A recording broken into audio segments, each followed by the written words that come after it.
não tá indo. Dá um delay, né?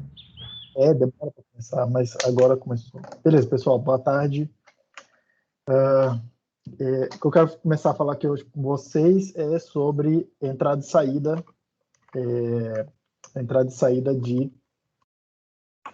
de dados I/O, tá? Até então, o que a gente estava fazendo? Tá? A gente estava fazendo, primeiro, os nossos programas eles tinham duas características, tá? A primeira deles era a gente só escrevia programas que recebiam entradas e produziam saídas. Algo do tipo, né? Deixa eu abrir um documento novo para eu rabiscar aqui. Alguma coisa da seguinte forma, tá? A gente estava fazendo coisas assim. Ai, tá, ficou grande demais agora para mim, peraí. Beleza. Todos os nossos programas, eles tinham uma cara parecida com isso, tá? Tinha uma coisa entrando aqui, tinha uma entrada, e ele produzia uma saída, tá? E aí eu estou representando usando a anotação do sistema de tipos, é razoavelmente fácil de vocês perceberem o que está acontecendo, tá? Podia ter várias entradas, né? Não precisava ser só uma entrada. Por exemplo, se eu for botar no curring, eu podia ter alguma coisa dessa natureza, quantas entradas eu quisesse, tá? Na saída, os nossos programas, eles só estão tendo uma saída. Mas eu consigo, se eu tiver vários dados, várias informações para botar para fora do meu programa, eu posso agregar eles numa estrutura de dados, ou em alguma coisa, numa tupla, uma tripla, ou numa lista, ou o que quer que seja, e colocar tudo para fora de uma vez só, tá? Num canal de saída, vamos chamar assim, né? E os nossos programas, as nossas funções, elas são o que a gente chamou de puras, tá? E uma intuição sobre elas, pelo menos é uma forma que eu gosto de enxergar, fica fácil para entender o que está acontecendo, é olhar da seguinte forma: olha, a única informação, ou as únicas informações que o meu programa tem para construir as saídas, os dados que vão sair, são as informações que estão chegando explicitamente pelas entradas, input 1, input 2, nesse exemplo aqui. Tá? O que isso quer dizer? Que o meu programa, a minha função, tá? Eu estou chamando minhas funções de programas, mas os meus programas, eles não têm uma noção de existir alguma informação que chega, que ele tem acesso fora por algum outro meio que não seja os das entradas explícitas que eu estou entregando para ele, os parâmetros ou os argumentos das funções que eu estou passando. Tá? Essa é a primeira coisa. Isso impede a gente fazer várias coisas interessantes. Tá? Por um lado, a gente ganha na capacidade de analisar os programas, o comportamento deles. Tá?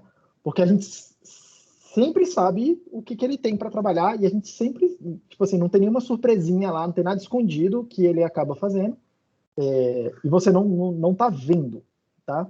Não tem nada no seu código que você não tá vendo que traga alguma informação tipo, implícita ali para o seu programa e que você não consegue perceber sintaticamente no seu código, tá?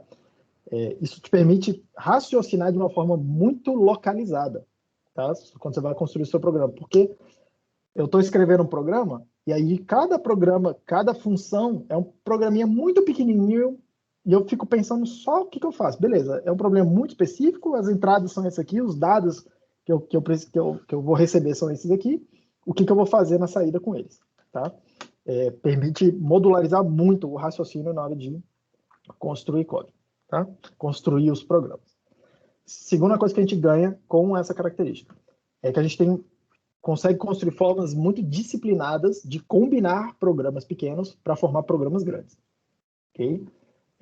Porque é meio que fazer aqueles encanamentos, aquele plumbing, mas o que a gente faz é virar e falar assim, beleza, eu vou definir alguns operadores que conectam esses programas de diferentes maneiras. A principal maneira é composição de funções, okay? E a gente viu extensões disso, né? Generalizações dessa ideia de composição de funções. Mas a ideia básica é que, ok, agora eu tenho meu programa, eu posso olhar ele como uma caixa preta, tá? E eu vou roteando os dados pelo meu programa para construir programas maiores. Okay? razoavelmente simples também de fazer isso em Haskell, justamente porque meus programas não têm acesso a nenhuma informação implícita que a gente não está vendo sintaticamente. Okay? Por outro lado, a gente perde a capacidade de fazer várias coisas interessantes. Tá? Fazer computações do tipo, ler um dado do teclado. Tá? Que é o que eu vou mostrar hoje para vocês como é que faz. Ler um dado de um arquivo. Ler um dado, ou escrever um dado na tela. Ou escrever um dado, um stream de dados, numa placa de rede para mandar isso para a internet. Ou coisas dessa natureza. Tá? A gente perde essa capacidade de fazer isso. Tá? Eu fui mostrando para vocês álgebras que permitem a gente estender essa ideia de aplicar argumentos a funções e fazer composição de funções em funções que começam a trabalhar em dados estruturados. A gente chama de estruturados. Né? A gente constrói estruturas, dados mais sofisticados, que estão tentando modelar algum tipo de efeito, e aí a gente consegue ir tratando isso de maneira razoavelmente sistemática. Tá? Eu mostrei para vocês functors, os aplicativos e as mônadas, são os principais álgebras de combinação de programas, tá? Em Haskell. E a ideia aqui agora é olhar e falar assim, beleza, qual que é a ideia de fazer o I/O? Tá? Porque no I/O eu quero ter uma entrada lateral, tá? Como se fosse, tá, gente? Uma entrada de dados que não são essas entradas normais aqui, e eu quero ter uma saída de dados, entre aspas, que não é esta saída de dados aqui. Eu quero ter uma entrada, tá, de dados produzidos por efeitos externos. Então, por exemplo, ler um dado no teclado, tá? É um efeito externo que aconteceu, mas ele, de alguma forma, ele traz informação para dentro do programa. Escrever na tela, tá? Então, seu programa vai produzir um resultado, mas junto com esse resultado, por exemplo, você quer escrever na tela, quer produzir um efeito colateral, tá? Como é que a gente vai fazer isso? Lidando com, disciplinando a coisa para lidar com efeitos, tá? Eu mandei um paper para vocês essa semana, se foi ontem ou anteontem, de como é que isso foi implementado a primeira vez em Haskell. Porque até então, a linguagem não tinha um mecanismo de entrada e saída de dados. Tá? E o Simon Peyton-Jones, que é um dos caras que estavam no comitê desde o início, né, do Haskell, ele fala que essa era uma vantagem de você começar a fazer uma linguagem acadêmica. Você não precisa se preocupar com coisas que não sejam acadêmicas. Tá? Então, inicialmente, o pessoal não está preocupado com, cara, como é que eu vou fazer I/O? Como é que eu vou ler dados de um arquivo? Tá? Realmente isso não era uma preocupação inicial. Até que em algum momento alguém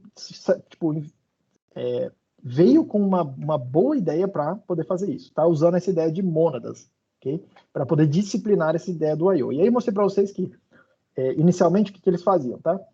O I/O era alguma coisa parecida com isso, né? Tinha um tipo de dado, tá? I/O, e ele era alguma coisa parecida com isso, tá? Se você pode dizer que é alguma coisa assim, né? Um I/O é alguma coisa do tipo um estado, que ele chama de world, tá? Tipo, o mundo, como é que está o estado fora do seu programa, e você produz aqui um estado e um azinho, tá? Um output.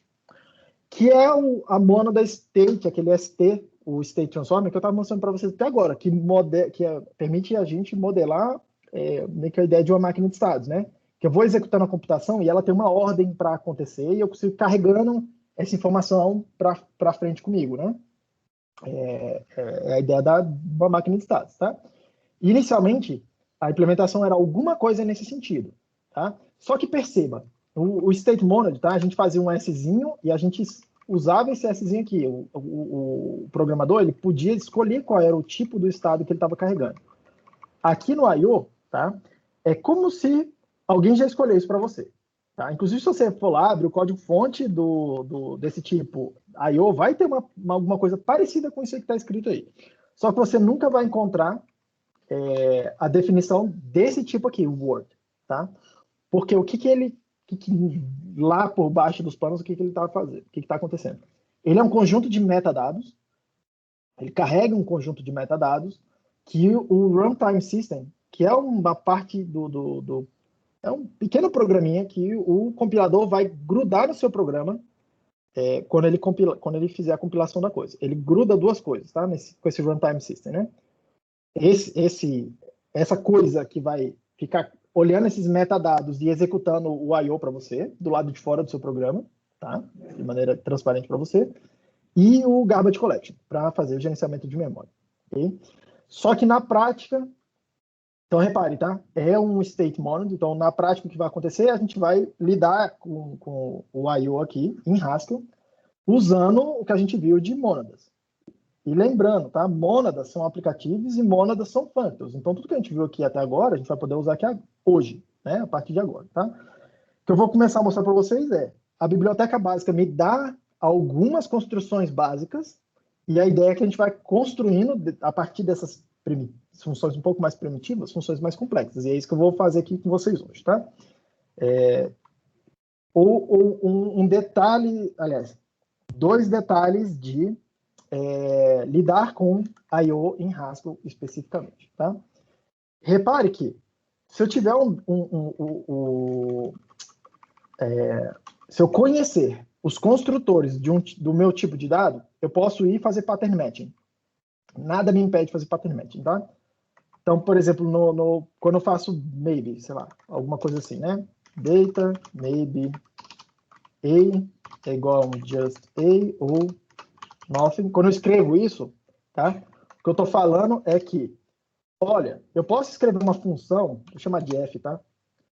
Uma função que recebe um maybe, por exemplo, um maybe bool, e me dá um, sei lá, me dá um bool. Pode ser? Estou pensando aqui. Uma função que seja bem trivial, tá? Um maybe, sei lá, melhor ainda, né? Um maybe maybe int, e me dá um bool, por exemplo, tá? E aí, eu posso... Repare que o que está acontecendo eu estou consumindo aquela estrutura do maybe, porque ela está entrando na minha função e na saída da minha função não tem maybe, tá?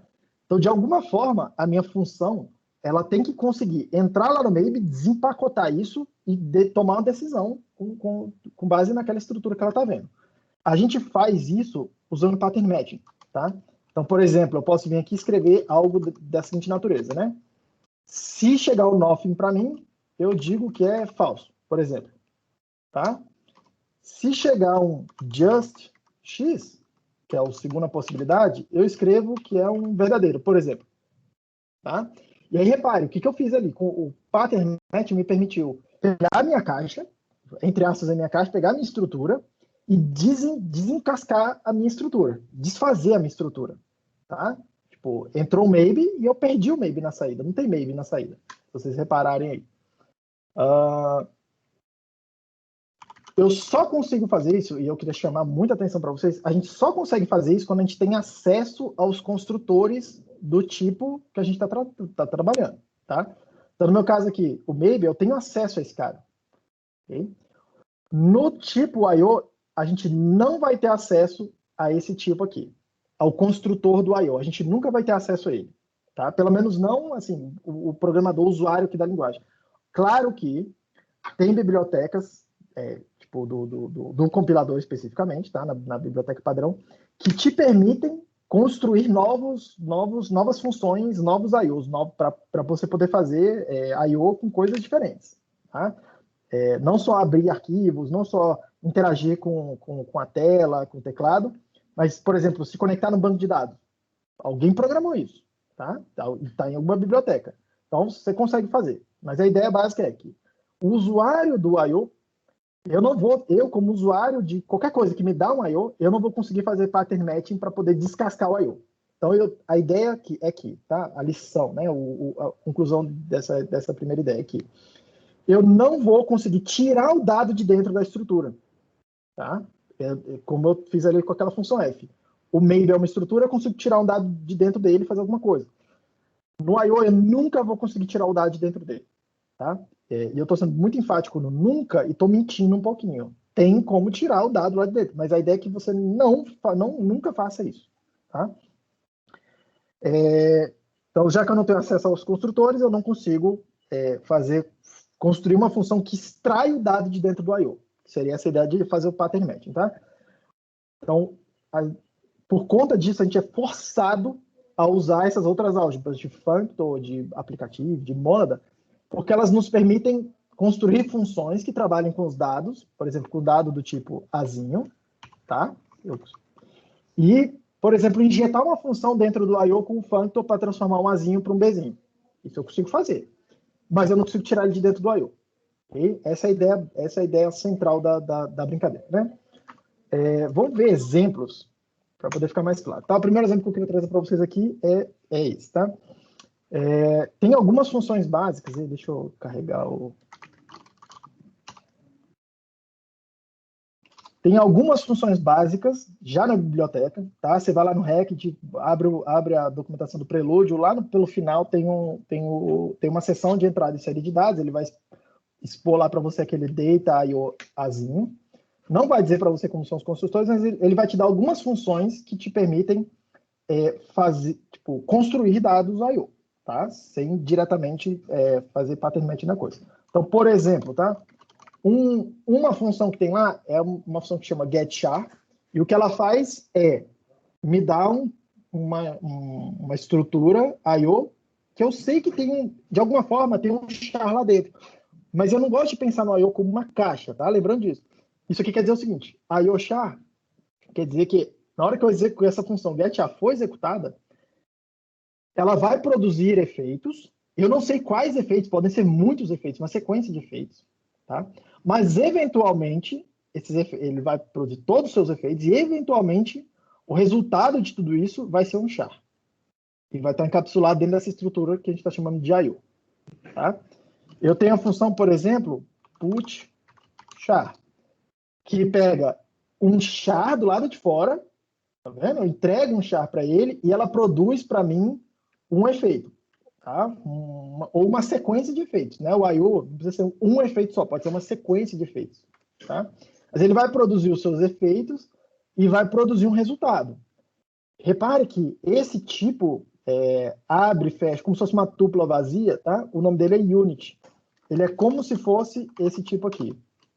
Data unit igual a unit. É um tipo que só tem um construtor possível, tá? Repare, para que a gente usa isso? Eu preciso retornar o valor, porque o tipo do I/O, tá? O I/O, ele é alguma coisa assim, isso é o que a gente vê. I/O de azinho. Eu não posso não ter nada lá dentro, tá? Então, se eu não preciso jogar um dado para fora, eu preciso comunicar isso, tá? E a forma, assim, pelo menos mais elegante, não sei se é a mais elegante, mas uma forma razoavelmente elegante de fazer isso é falar, cara, o dado que é produzido ou que é produzido aqui é uma coisa que não te interessa, porque é esse unit aí. Ele só serve para realmente falar, olha, aconteceu o que tinha que acontecer, aconteceu, tá? E o resultado é trivial, né? Tipo assim, o único resultado possível desse unit é esse valor em unit aí, tá? Inclusive, ele é um valor, tá? Se você perguntar qual o valor dessa tupla vazia qual o tipo desse valor tupla vazia, o tipo dele é tupla vazia, chama unit, ok? Então, deixa eu mostrar alguns exemplos para vocês aqui no terminal, tá? O getChar, se eu chamar ele, lembrando, tá? O getChar, ele produz uma ação, ele vai executar um efeito e vai produzir um char no final, certo? Então, se eu executar isso aqui, você lê na documentação, tá? O que eles fazem, mas o que ele vai fazer vai ficar esperando você digitar um caractere, tá? Então, vou entregar um caractere aqui para ele, eu só cliquei na letra A e ele produziu para mim lá um valor, um caractere Azinho. Tá vendo lá? O Azinho é entre aspas simples. Tá? O primeiro Azinho foi o que eu apertei no teclado. Ele fez echo, tá? O interpretador ele está configurado para o que você digitar, ele vai mostrando na tela. Então, digitei o A. Ele pegou o char e produziu o meu char, tá? Repare que eu não consigo fazer coisas do tipo, sei lá, deixa eu pegar uma função aqui, ord, import data.char. Eu não consigo fazer coisas do tipo, eu quero aplicar funções puras. Então, repara só um negócio. Essa função ord, se eu entregar um char para ela, ela converte num integer para mim, tá? No equivalente, no inteiro equivalente, tá? Cuidado que isso aqui não é tabela ASCII, tá? Isso aqui é código Unicode, tá? Que por acaso, para os caracteres simples aqui que tem no teclado, é igual a tabela ASCII, tá? Mas ele aceita caracteres Unicode. Vou mostrar aqui para vocês o que isso quer dizer, tá? Permite a gente fazer algumas coisas interessantes. Mas vamos lá. Algo que eu não consigo fazer, por exemplo, é entregar o resultado getChar para essa função ORD, porque a função ORD não sabe operar com dados do tipo I/O. É isso que ela está falando aqui para mim, ó. O ORD estava esperando uma coisa do tipo char, só que você entregou para ele um I/O char. Tá? Eu não consigo fazer isso, eu não posso fazer isso, tá? Não encaixa, as coisas não se encaixam. Se eu quero pegar o char que foi produzido no I/O e passar e executar essa função com ela, eu preciso injetar, entre aspas, ou promover o ORD para o I/O, certo? E o I/O é mônada, o I/O é functor, tá? Então, o I/O é functor, eu tenho fmap, eu posso vir aqui e fazer alguma coisa assim, beleza? Então, repara o que ele está aqui esperando digitar um caractere no teclado. Vou digitar o A de novo, tá? Apertei, qual que foi o resultado? 97. Porque ele foi lá dentro e executou a função dentro do I/O, tá? Se você perguntar o dado, o tipo dele, tá? O tipo dele é um I/O int. Repare, eu nunca tirei de dentro do I/O o meu dado. Eu entrei lá dentro do I/O e modifiquei ele usando functor. Okay? Isso aqui tem que ser algo que não é para causar muita estranheza para ninguém mais. Okay? O putchar. Putchar eu gosto muito dessa função aqui. Tá? Lembrando aqui o que ela faz, né? Ela pega caracteres e ela vai escrever esses caracteres na tela, tá? Então, vamos fazer alguma coisa da seguinte natureza, né? Vou passar o caractere A para ele, tá? O que ele fez? Ele foi lá e escreveu o caractere A. Não está dando para ver aqui, talvez, muito bem, mas tá o Azinho aqui. Ele printou na tela e aí o interpretador botou o prompt aqui, ok? É isso que aconteceu. Printou o Azinho na tela, tá? E se você reparar o negócio, perguntar o tipo dessa expressão, tá? O tipo dessa expressão é um I/O, que, repare, ele executa um efeito e ele não tem nada lá dentro, não tem mais, ele não tem nada para falar para mim. Eu entreguei um char para ele, a única coisa que eu quero fazer é printar na tela, não tem mais dado para ele me dar. Ele meio que consumiu o dado, ele consumiu o char sumiu, desapareceu, foi consumido, tá? Esse char, repare, também é caractere Unicode, tá? Esse conjunto de caracteres. E aí, para alguma sintaxe que eu não mostrei para vocês, tá? Mas para definir um char, a gente usa aspas simples, e aí eu posso botar, de fato, um caractere lá dentro, ou eu posso botar um escape code, né? Dar o número do caractere na tabela ASCII para ele, tá? Então, por exemplo, se eu fizer assim, /97, eu sei que é o cara equivalente ao caractere A, beleza? Só que isso me permite fazer coisas interessantes do tipo usar códigos, por exemplo, tá? Passar um putchar e vou passar esse caractere aí para ele, que tem vários bytes, tá? É um caractere Unicode, ok? Se eu fizer isso aí, ele vai lá e printa para mim o caractere Unicode. Eu sei que esse aí é o emojizinho sorrindo, eu escolhi esse cara aí de propósito, ok? Então, repare, isso aqui é o que está acontecendo, tá? E se você perguntar qual tipo dessa coisa aí, né? É um char, como outro qualquer. Então, não fique travado nessa história de tabela ASCII, tá? Quando estiverem tratando de chars, né? Inclusive, isso aqui pode gerar complicação, tá? Porque você pode acabar dando um código para ele que não existe na tabela do Unicode, tá? Pode acontecer. Enfim, outra função que vai ser útil demais, tá, para a gente, para lidar com I/O, é a função return, que a gente herda do fato do I/O ser uma mônada, tá? Que ele faz o quê? Ele pega um Azinho, um dado, e coloca dentro da mônada. Lembra? Coloca dentro da estrutura. No caso do I/O especificamente, tá? No caso especificamente do I/O, eu posso perguntar para ele aqui, ó, I/O, melhor deixar assim. No caso especificamente do I/O, lembre, tá?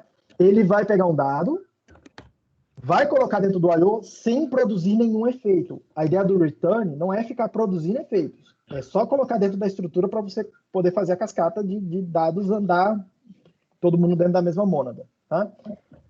Mesma coisa. Você vai poder usar essa função pior, que faz a mesma coisa. Tá? Faz exatamente a mesma coisa. Dependendo do contexto, vocês vão ver a gente usando return, vocês vão ver, dependendo do contexto, a gente usando pior. Tá? Mas as duas são sinônimos aqui para a gente. Tudo bem? E aí, deixa eu começar aqui. Eu quero mostrar como é que a gente vai encapsulando as coisas, como é que a gente vai construindo programas aqui, tá? Já que é mônada, sim. Quem está falando comigo? Eu. Fala aí, ó. Diga. Sobre o negócio do char, eu não sei se vai chegar a ser importante, mas o código Unicode, a gente usa ele em decimal ou hexadecimal? Tem como...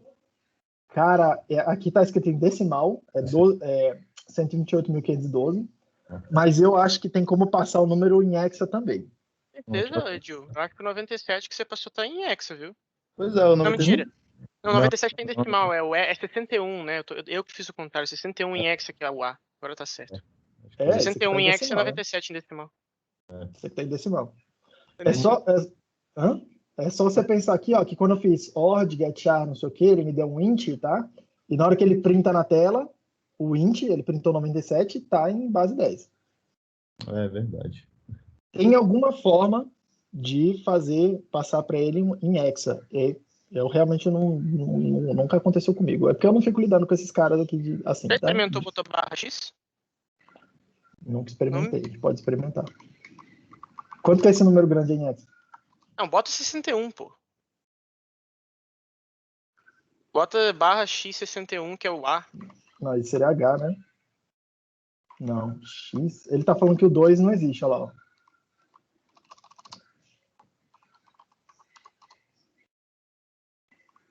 Não sei. Não. Uma olhadinha. Não. Depois eu vejo como é que faz isso e... tá muito grande. Eu perguntei mais para que, caso fosse importante isso, mas acho que eu acho que não vai ser relevante não, mas depois eu descubro, fiquei curioso também. Mas vamos lá. Vamos começar, eu vou fazer pequenos programinhas e eu quero... o que eu quero fazer hoje com vocês é ler dois programas, tá? E reescrever esses programas de várias formas diferentes, isso é importante. E eu quero implementar com vocês aqui um joguinho de forca, tá? Tipo assim, para vocês verem meio que a ideia de construir um programa, né? Então vamos lá. Esse primeiro cara aqui, tá? Eu defino a função act, que ela executa, que ela vai produzir efeitos, e o resultado que ela vai produzir é uma tupla de char. Então vamos lá, o que eu quero fazer, tá? Antes até de ler.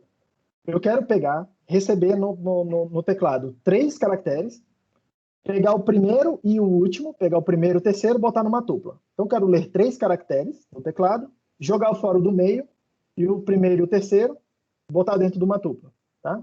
Então, vamos lá, lembrando, já que é mônada, eu posso fazer do notation para poder sequenciar as operações. Então, o que eu fiz aqui?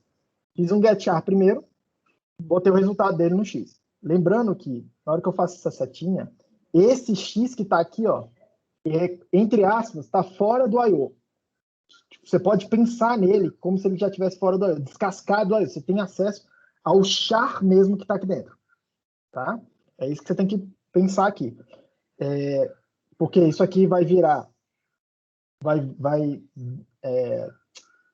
gente vai fazer aqui com o bind, tá?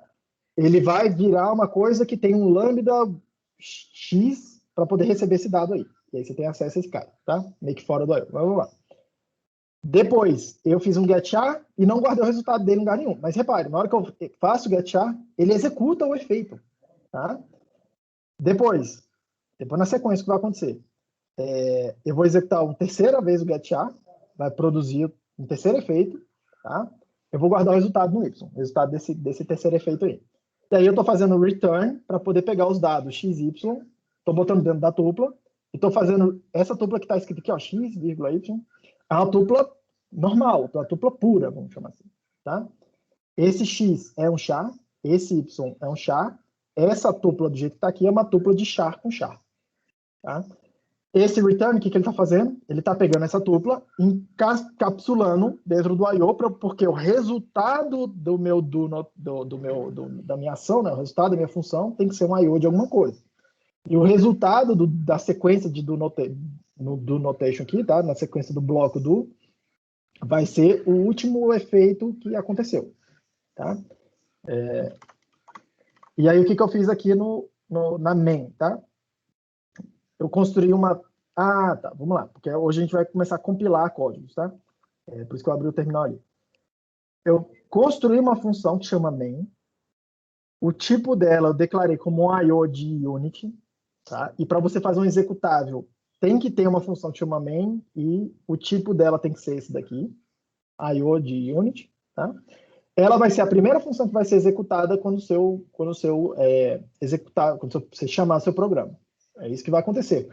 O compilador bota num ponto de entrada essa main. Tá? Então, o que ele vai tentar fazer, o seu compilador? Ele tenta reduzir, ele tenta simplificar esse termo main. Ele vai lá, main, o que é isso? E aí ele vai abrindo e aí começa a avaliação dessa coisa, né? A execução do negócio. O que eu estou fazendo, tá? Eu executo aquela minha função act, aquele I/O que eu defini aqui atrás. Nesse P, o que está acontecendo, tá? Nesse P vai estar guardado essa tupla de chars. E aí a única coisa que eu fiz foi printar na tela a minha tupla de chars, tá? Eu peguei, ó, Pzinho, show é uma função. Show é uma função que pega um tipo A e transforma numa string, tá? Para as tuplas já está implementada essa classe show, para uma tonelada de coisa, e a gente faz normalmente o derive em show, que é para ele poder me dar essa função aí automaticamente, tá? Então, transformo numa string, e essa função put str, né? Put string new line, pega uma string e printa na tela e bota um caractere new line na saída, tá? Deixa eu rodar aqui para vocês. Put string, sei lá, edil, ele printa na tela a string, tá? Tem uma outra função que chama put string, tá? Que não coloca o caractere de nova linha na saída. Okay? É a única diferença entre esses dois caras aqui, tá? E como é que a gente compila? Ah, tá. Mais um detalhe para poder o compilador não reclamar, tá? Para ele poder construir um executável, o módulo onde está a função main, tá? Tem que ser um módulo que chama main. Por isso que eu defini aqui em cima módulo main, com letra maiúscula, o nome do módulo, onde, e aí as coisas estão aqui dentro, tá? A gente não escreveu muitas mains, mas vocês viram alguns exemplos que eu dei para vocês nas aulas, né? Como é que eu compilo isso, tá? Eu aqui estou usando o stack, para poder fazer o gerenciamento da coisa, tá? Então, deixa eu até limpar aqui o negócio. X01, X0, deixa eu limpar os executáveis que já estavam aqui. Então, vamos lá. Como é que eu chamo o compilador usando o stack, tá? Sem ter um projeto, stack build, não tem nada aqui, ó, cable file, não tem nada, tá? Eu só tenho o arquivo aqui. Stack, GHC, dois pontos, vai passar argumentos para o comando GHC, tá? Ele vai executar o GHC, que é o compilador, bota dois pontos e bota os argumentos que você quer passar para o compilador, e vocês veem no manual do compilador os argumentos que vocês podem passar, tá? Os principais, tá? O nome do arquivo que você quer compilar, no meu caso aqui é x01.hs, exemplo 1, e eu tenho o hábito de sempre passar uma flag "-o", que é para dizer o nome do arquivo de saída, o nome do que ele vai produzir, tá? Então ele vai pegar meu arquivo x01.hs, vai compilar, no meu caso vai produzir um executável, porque tem um módulo main que tem uma função main dentro, tá?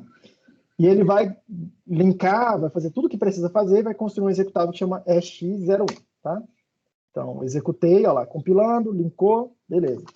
E aí ele produziu lá de vermelhinho esse executável. Eu estou no Mac, no Linux é a mesma coisa, no Windows alguma coisa parecida, tá? /, para executar, chama o programa, ok? Então, o que ele vai fazer? Lembrando, né? Ele vai ficar esperando os caracteres na tela, tá? Vocês vão ver que aqui tem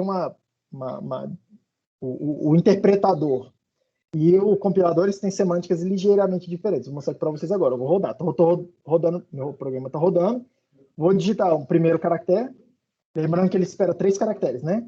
Segundo caractere, terceiro caractere. Repare que não terminou meu programa, tá?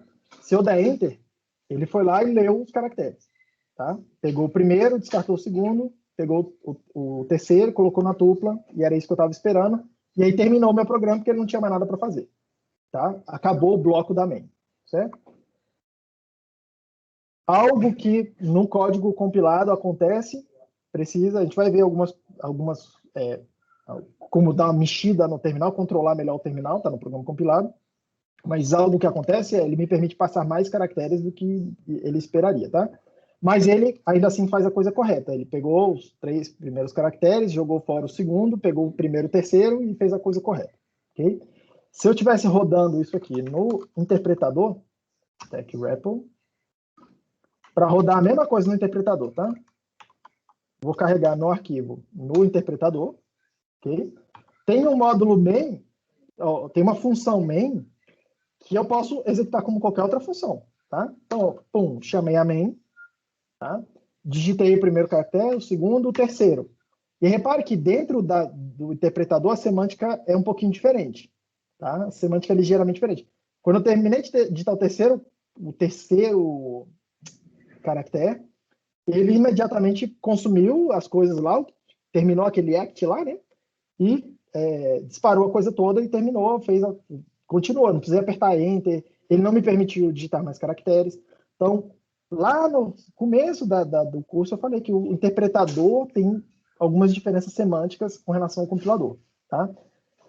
No tratamento de I/O, essa é uma delas, tá? Vocês vão ver que tem várias diferenças disso. Então, comecem a ficar atentos a isso, que às vezes você programa alguma coisa e está testando no interpretador, é o que eu sempre faço, testando coisinhas pequenas no interpretador, eu falo, beleza, agora eu vou fazer o exemplo grande. Aí eu compilo a parada e rodo o exemplo grande, e aí às vezes dá algum bugzinho não esperado por conta de alguma diferença de I/O que o interpretador tem uma semântica específica e o compilador tem uma semântica um pouquinho diferente. Tá? Onde é que vocês veem essas diferenças semânticas? No manual do GHC. Vai lá no GHC, escreve lá no Google GHC, manual. Não recomendo ainda vocês usarem a versão 9 do compilador, tá? Usem a versão que está agora, é 8.10.4. Usem essa versão por enquanto. Normalmente, quando sai de uma versão major, né, do 8 para o 9, por exemplo, quebra várias bibliotecas nesse meio do caminho, e vocês podem ficar meio tipo, cara, o que está acontecendo? Tá? Mas, principalmente, quando tem um major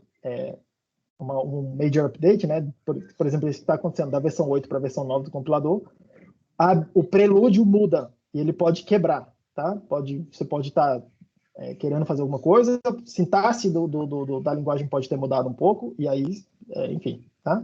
Então, comecem a perceber essas coisas, tá? Beleza. Eu gostaria de reescrever essa minha função aqui, tá? Eu vou chamar ela de actLinha, usando o bind, sem fazer essa anotação do notation aí, tá? Que é para deixar bem claro o que é que o seu compilador vai fazer por baixo dos panos. Ele vai pegar aquele do notation e vai reescrever isso usando o bind, usando aqueles operadores que a gente viu, tá? Eu vou fazer manualmente, e eu recomendo que no início, quando vocês estiverem estudando essas coisas aqui, vocês façam manualmente isso, tá? Não só para o I/O, como para o state, para o maybe. Façam um pouco essa coisa de, cara, eu estou escrevendo do notation, mas deixa eu traduzir esse do notation para os binds para ver se é isso mesmo que eu quero que aconteça, tá? Então, traduzindo vai ficar alguma coisa assim, né? Act vai ser, não tem entradas, né? Tá? Então, o primeiro efeito que é executado é um getChar, tá?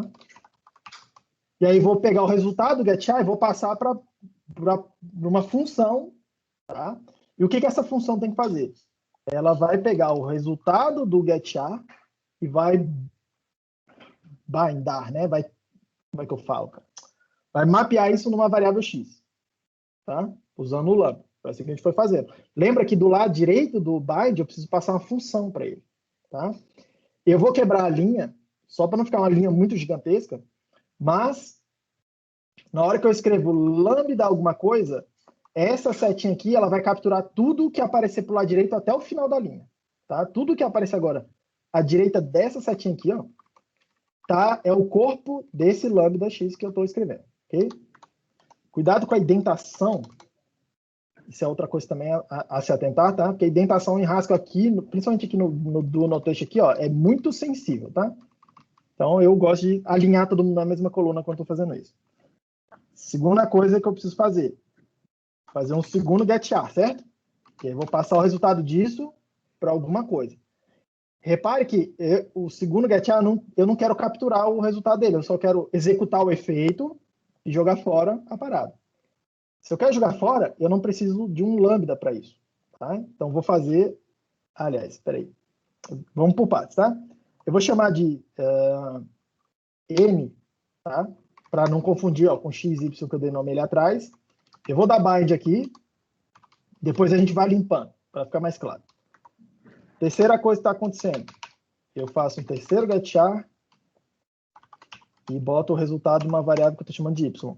E aí, ó, reparem, tá? Vamos lendo aqui a coisa com esses olhos. O primeiro lambda, a setinha, tudo depois da primeira seta é o corpo desse primeiro lambda. Tem um lambda dentro dele, tem uma função dentro dele. Tudo à direita dessa setinha aqui, da segunda setinha, é o corpo desse lambda aqui. Tá? E o corpo desse lambda aqui enxerga esse n e enxerga todos os binds que você foi fazendo para trás, com os lambdas. Ok? Você meio que vai acumulando. Por fim, a última coisa que eu quero fazer é return, pegar o x e botar dentro do y. Ok? Eu vou trocar aqui na minha função, na minha main, por esse cara aqui. Vamos compilar. Vamos compilar de novo. Não deu nenhum erro. Se eu executar, exatamente o que tinha que acontecer, como aconteceu antes. Beleza? Então, reparem, tá? O que o seu compilador vai fazer é transportar isso aqui nisso aqui. Ele vai fazer isso aqui sintaticamente mesmo, ele desenrosca-se do notation para começar, tá? Repare que esse n eu não estou usando para nada. Eu poderia ter feito um wildcard aqui, tá? Já que eu não uso para nada, esse valor que está sendo capturado por esse lambda, poderia fazer desse jeito, se compilar ele vai dar certinho. Ou, já que toda vez que você vê esse padrão, tá? O bind, e você tem um lambda que tem um vazio aqui, ó, tem um coringa, tá? Você pode trocar por esse operador aqui e nem falar nada, tá? Esse operador aqui, o bind, sem o igualzinho, ele faz exatamente aquilo que estava ali antes. Ele é o bind, só que com o lambda meio que vazio, tá? Então, se eu compilar isso aqui, de novo, eu salvei, compilei, executei exatamente o resultado que eu estava esperando. Tá? Então, em alguns lugares, vocês vão ver esse programa escrito dessa forma. Tá? E essa main aqui, ó, também é do Notation, então também posso reescrever essa parada. Tá? Então, vamos reescrever aqui a main, só para ficar claro. Então, o que eu quero fazer? O act, e passar o resultado do act para esse efeito, né? Ó, put, string, lá, não sei o quê. Então, put, string, line, tá? Só que esse put string line precisa receber uma string, certo? Então, estou botando aqui, ó, ponto show, porque, e aí repare o negócio, tá? Tecnicamente eu faria alguma coisa assim, né? Ponto show, recebe o P. Meio que a tradução literal do que estava escrito ali atrás, ó. Executei o act linha, não é cat não, ódio, act linha, guarda o resultado num P, numa coisa que chama de P, ó, usando o lambda. Do lado de cá tem put, string ali, né, show e o P, tá? Mesma coisa que está escrito aqui. Só que é bastante comum, tá, gente? Toda hora que você vê lambda P, aí tem um corpo, uma função grandona. Em nenhum lugar você usa esse P, exceto como argumento para uma função grandona, tá? Você pode fazer uma redução eta e falar, opa, beleza, então não preciso disso, ó. Não posso esconder esse P, tá? Posso esconder esse P. Por quê? Isso aqui, essa função que está marcada em amarelinho aí, o tipo dela já é o tipo correto que eu estou esperando pro bind, tá? Deixa eu... Ah, cara, tá ruim que ficar abrindo e fechando o interpretador toda hora. Olha o tipo desse negócio aí. Put string ln.show. Tá? É uma função que pega um azinho e produz um I/O. Ora, do lado aqui no bind, olha o tipo do bind. Olha o tipo do bind. É uma coisa que do lado esquerdo pega a mônada. É o act traço, é a mônada. No caso aqui, essa mônada vai ser um I/O.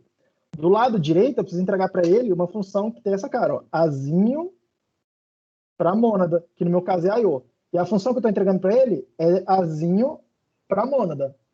Exatamente o que ele precisa. Tá? Então, repare que fica um pouco mais, vamos chamar assim, um pouco mais compacta a coisa aqui, tá? Porque eu não preciso mencionar esse P. Eu normalmente, eu já escreveria a coisa assim, ó. Tá, direto. Tá? Eu acho mais elegante fazer isso aqui. Okay? É o que o pessoal chama de point free notation, né? Point free style. Tá? O ponto, tá? Que é esse P aqui, ó, ele sumiu na minha sintaxe. Tá? Porque a única coisa que eu estava fazendo era produzir o P e passar o P para uma próxima etapa. Tá? Ora, com o bind, já não preciso disso. Tá? Estou só fazendo o bind aqui, eu não preciso de nada disso. Tá? Vamos compilar esse cara aqui e vamos ver se ele faz o que a gente espera que ele faça, para vocês não verem que eu estou... Compilou. Cadê executável? Executei, executa exatamente o que eu estava esperando. Tudo bem? Então, é assim que fica usando o bind. Tá? Tem gente, alguns de vocês vão gostar dessa anotação aqui. Tá? Eu, pessoalmente, gosto bastante desse estilo point free notation. Tem alguns de vocês que vão olhar e falar, principalmente se você estiver indo muito naquela cabeça de programação imperativa, cara, deixa eu escrever desse jeito, ó, P recebe alguma coisa e eu uso P depois para fazer outra coisa. Tá? Fica com uma cara de programação imperativa, fica com uma cara de programação imperativa. Mas o que está acontecendo por debaixo dos panos é isso aqui, ó. Tá? E alguém escreveu o bind para a gente, para a mônada do I/O, que faz esse descascar o negócio. Lembra que quando a gente estava implementando o bind para os nossos tipos aqui, para o maybe, para o state, a gente ia lá, usava o pattern matching para extrair os dados, de alguma forma, né?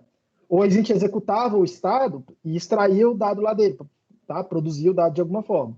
Alguém fez isso aí no I/O, tá? Então, repare que aqui eu só estou usando a interface de alto nível agora, certo? Alguma pergunta? Acho que no meu caso, o próprio GHC não gostou de usar do notation, porque eu tentei escrever esse act aí e ele reclamou. Ele só aceitou usando o bind.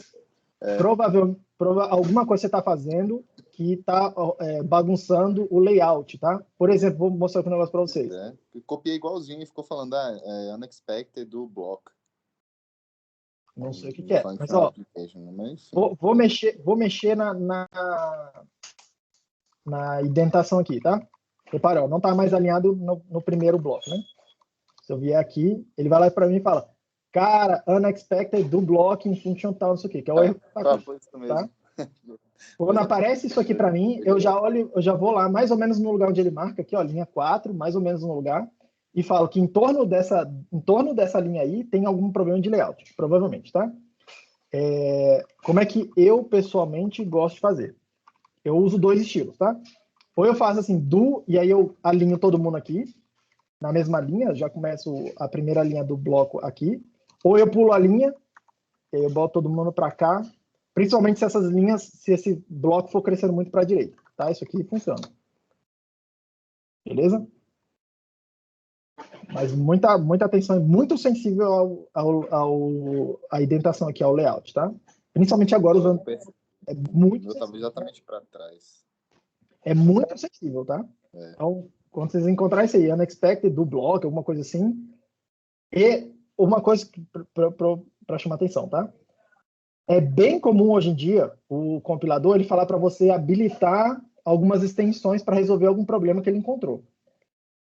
Use isso somente como último recurso. Tanto que eu nem falei de nenhuma extensão aqui para vocês. Tá? Eu vou falar algumas aí que são úteis um pouco mais para frente, até porque no projeto de vocês tem umas que são muito úteis, vão facilitar muito a vida de vocês. Mas a primeira tentativa que você tem que sacar na tua cabeça é, cara, se o compilador está sugerindo você habilitar uma extensão e você não sabe o que aquela extensão faz, é porque tem alguma coisa errada. Você está errando mesmo. Tá? Você está errando, corrige seu código. Não habilita extensão que você não sabe o que faz. Beleza? Provavelmente, se você habilita uma extensão, porque você foi lá, viu a documentação e fala, tá bom, o que eu vou ganhar com isso? Porque você quer, de propósito, usar a extensão. Seguindo. Cadê meu segundo programa? Exemplo tal. Vamos lá. Ó. Próximo cara. Vamos fazer vamos ler esse próximo exemplo, tá? Eu fiz uns imports aqui, mas lift teams. O que é isso aqui?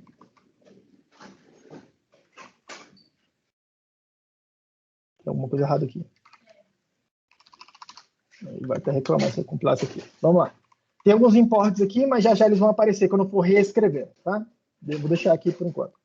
Vamos lá, estou fazendo aqui uma função getLine. Estou definindo uma função getLine que produz um string para mim dentro do I/O. Faz efeitos e o resultado dos efeitos é produzir uma string. Tá? Então, já que é I/O, eu posso usar o do notation para poder ir combinando outros I/Os, né? Tá? Dentro da mônada. Okay? É isso que esse do está me permitindo fazer. Então, vou lá, o que eu fiz, tá? Peguei um char, chamei de x. Se o x for o caractere de o enter, né? É a nova linha. Então, eu boto uma lista vazia no return, boto para fora, termino com uma lista vazia. Se não, eu faço um outro bloquinho do aqui, ó, para continuar a mônada, né? Fazer outros efeitos, tá? É o mesmo I/O, é a mesma mônada. Pego, chamo o getLine linha, que é a mesma função que eu estou definindo aqui, tá? Então, eu faço uma chamada recursiva. O resultado dela eu boto nessa variável xs, o resultado dela é um string, tá? Que está escrito aqui. E aí eu termino falando return o x, que é o primeiro caractere que eu li, mais a string que veio da chamada recursiva, tá? Então, o que ele vai ficar fazendo? O que esse cara vai fazer? Ele vai executar o getChar uma vez, ler o primeiro caractere. Se esse caractere não for nova linha, ele executa de novo, até chegar o caractere de nova linha, e ele vai acumulando isso, monta uma lista, tá? Monta a lista e printa, e esse é o resultado. A lista de chars é o string. No I/O, o que eu estou fazendo, tá? Eu estou fazendo meu getLine e jogando no terminal, tá? Então, simples assim. Então, vamos compilar o 2 aqui. Deixa eu ver se ele não vai reclamar. Não reclamou. Se eu executar a parada, ele vai deixando eu mandar um monte de caracteres. Na hora que eu aperto o Enter, aqui ele só está pegando a string e jogando de volta na tela. Tá? Devolvendo para você. O que eu quero fazer é pegar essa string aí e passar essa função aqui, ó, uppercase, que eu estou definindo agora, que é uma função pura, certo? Ó, string para string. Não tem nada de I/O, não tem nada de maybe, não tem nada de mônada daqui. É uma função pura, tá? E o que eu estou fazendo? Eu estou pegando e definindo ela como sendo fmap toUpper, tá? O que o toUpper faz? Peraí, ele vai reclamar aqui para mim.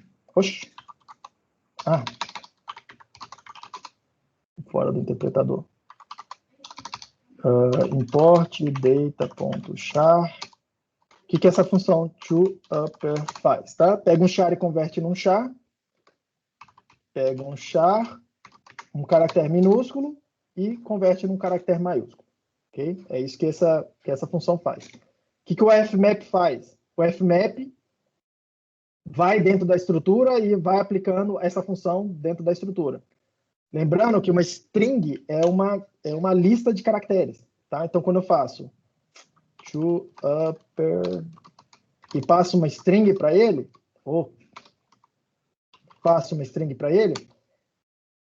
qual é o problema?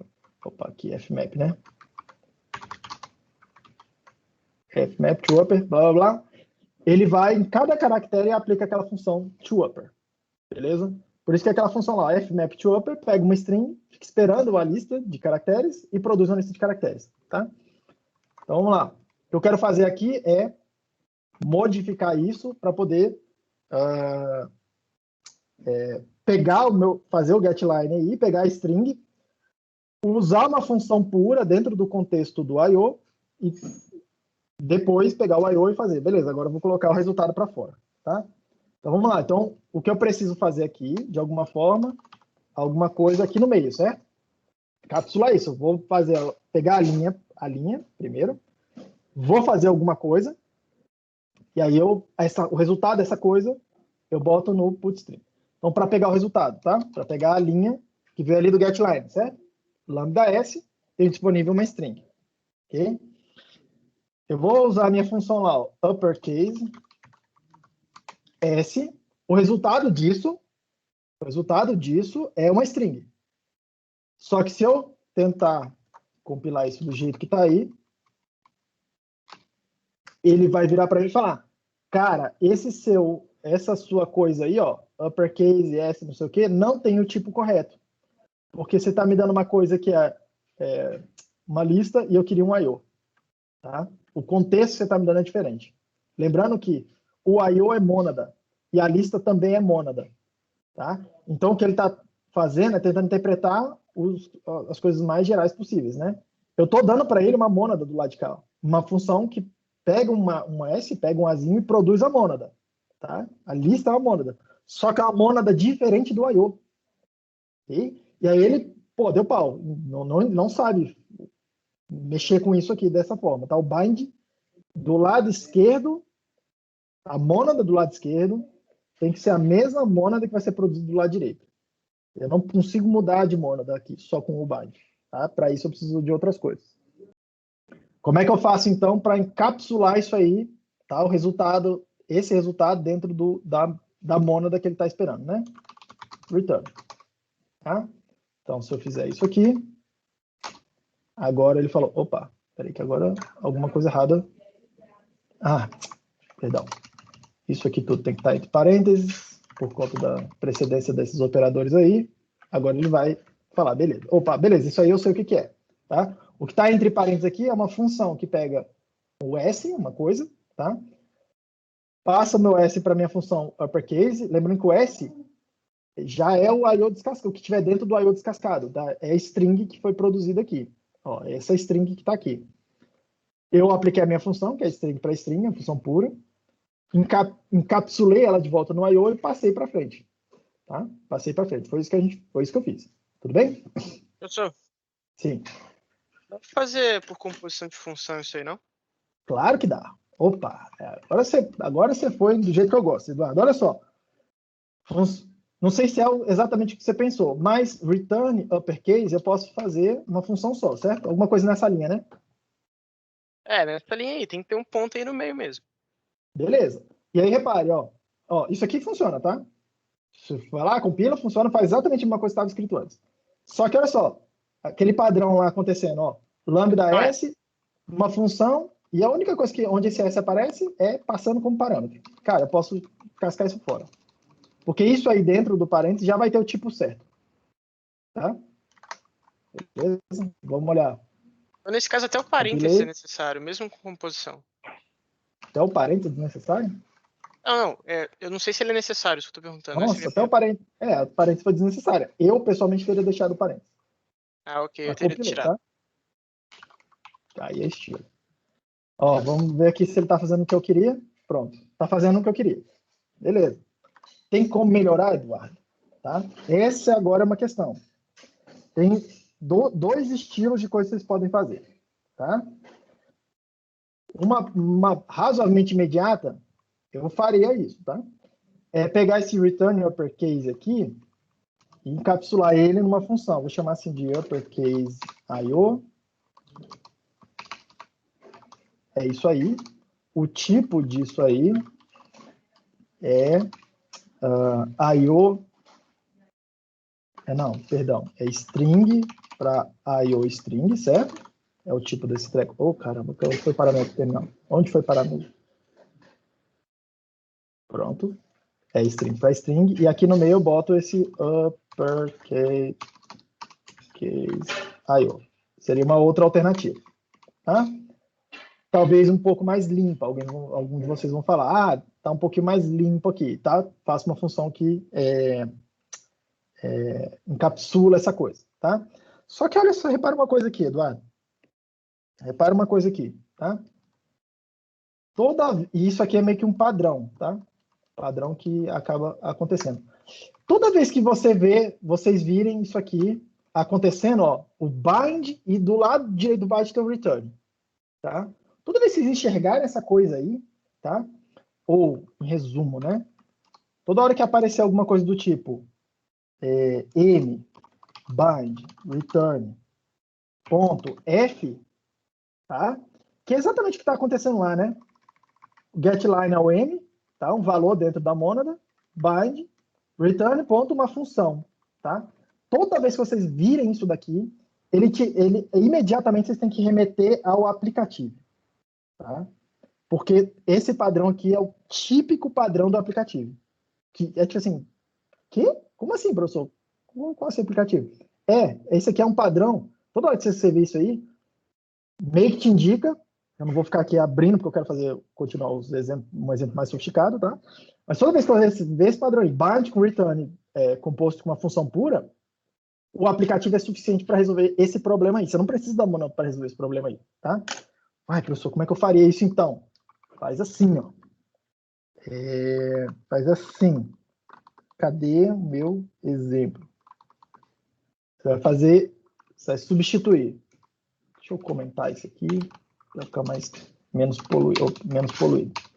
Você vai pegar e fazer o seguinte.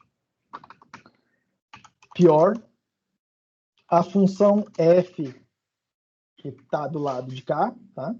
Essa f que está do lado de cá.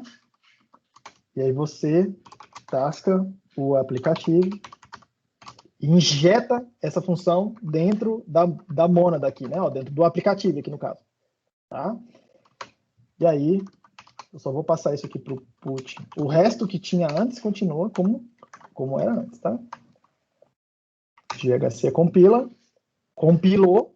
Repare que eu estou usando uma coisa que é, entre aspas, menos poderosa que a mônada, que o bind, tá? Estou usando a estrela. Teoricamente é menos poderoso. Mas lembra que a estrela executa os efeitos do meu aplicativo. No caso do I.O., é executar o I.O., tá? Então, vamos rodar aqui. Olha lá, exatamente o que eu queria. Exatamente o que eu queria, tá? Esse padrão aqui, ó. Esse padrão, tá? Pior, uma função pura, estrelinha, uma mônada, ou aplicativo, no caso, né? É tão comum, mas tão comum que tem uma função que encapsula esse padrão, tá? Chama de lift.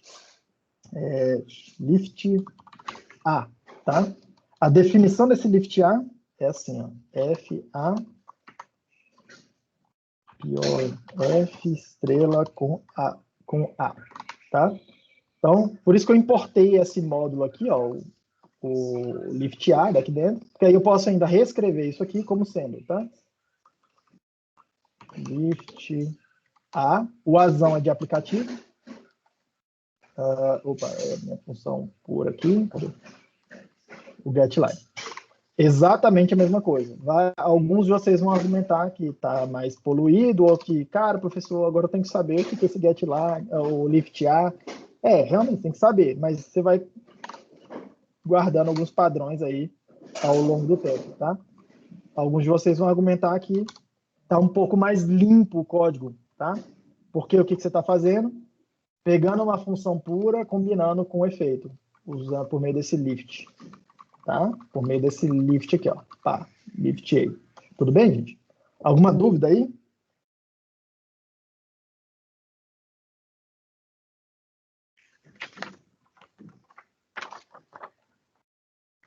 Não? Sem manifestações, professor. Beleza.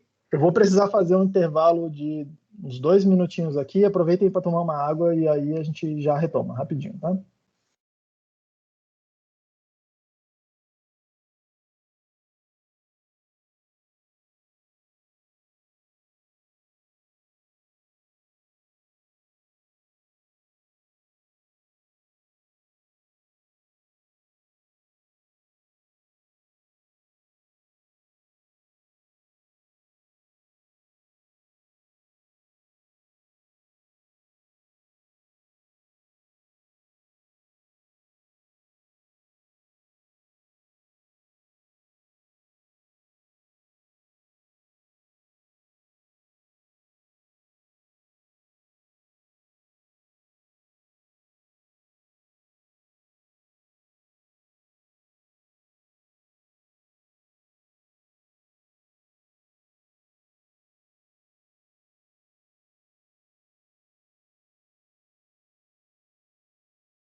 Beleza, pessoal, voltei.